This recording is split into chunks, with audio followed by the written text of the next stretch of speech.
Hi mga mina pag customer karon nga magpatanggal po doon sa iyahang dry skin nga dagko kayo. Nanawag din sa daan sa ko akong sa oras ako bikan kay siya po nagyahay pong schedule iyahang gi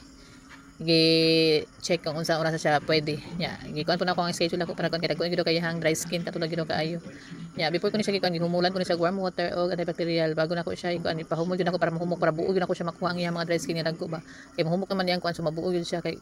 Babi ko gagamit og kanang kuano, cuticle remover, warm water lang na akong ginagamit og antibacterial. Muna siya ang ako ang kuan unahon jud ako ang kilid-kilid para ay hadan ako ikuskus ang kanang iyahang bitong kan kanang iyahang kuko.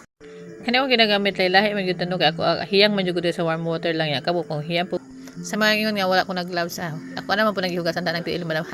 gihugasan ko na ang tiil ni madam damin ako na siyang gipahumol sa warm water og kanang antibacterial niya wala nang gipunasan nagtawil nga para gyud na sa kuan sumurag safety ra ko gamay diha pero nagagloves man jud ko karon lang yun wala ko nag-gloves kay ayos sa hayod tamaron jud ko di mag-gloves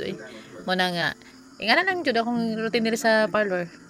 ya tanaw po na ko kung kaya po akong mag-gloves dili ko kapuyon kay tamaron mo usahay gid ba aw basta tamaron ko mo ilalagay ka tamaron ako ra po ng kampihan sige na po mi tinamaran din dili ditso na pero ako naga